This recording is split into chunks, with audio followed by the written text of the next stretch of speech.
Pour M. Letourneau, j'ai vérifié ce matin, fait quelques recherches et je constate que ça fait un an maintenant, ça fait un an à la fin du mois de mai, qu'on parlait d'austérité. Est-ce que ça vaut encore la peine, à votre avis, de faire pression ou est-ce qu'il y a eu certains gains ou certains reculs qui sont notables depuis un an?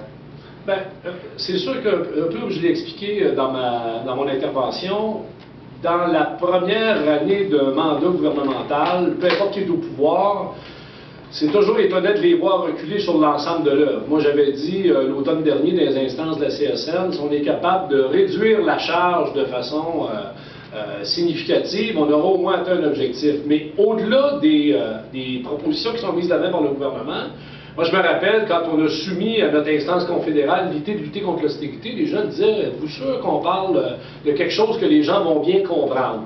Et je l'ai dit après les revues humoristiques de fin d'année, je pense que notre pari, on l'a gagné.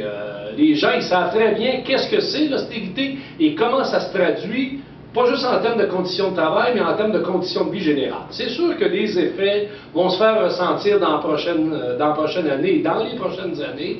Et dans ce sens-là, il faut, comme mouvement syndical, c'est un peu le rôle que la CSN veut jouer dans ses régions et aussi avec ses fédérations, c'est de faire cette démonstration-là que les choix politiques qui sont faits par le gouvernement libéral actuellement ne vont pas dans le sens des intérêts de la majorité de la population. Parce que quand on entend messieurs Couillard, Barrette, Coiteux et Blais parler, ils ont toujours la prétention de parler au nom de la majorité de la population, alors que dans les faits, leurs choix politiques, ils se font pour les amis du parti. Écoutez, le dernier budget provincial, et la CSN l'avait clairement dit, budget patronal, budget qui favorise les baisses et les réductions d'impôts. Moi, j'ai toujours dit aux représentants des chambres de commerce puis des entreprises indépendantes, j'en parlais avec des militants ce matin avant l'ouverture du Congrès, si on veut défendre l'économie locale, l'économie régionale, ben donnons à la classe moyenne les possibilités puis les moyens d'avoir suffisamment de revenus pour être capable de faire rouler la machine économique. Quand le gouvernement libéral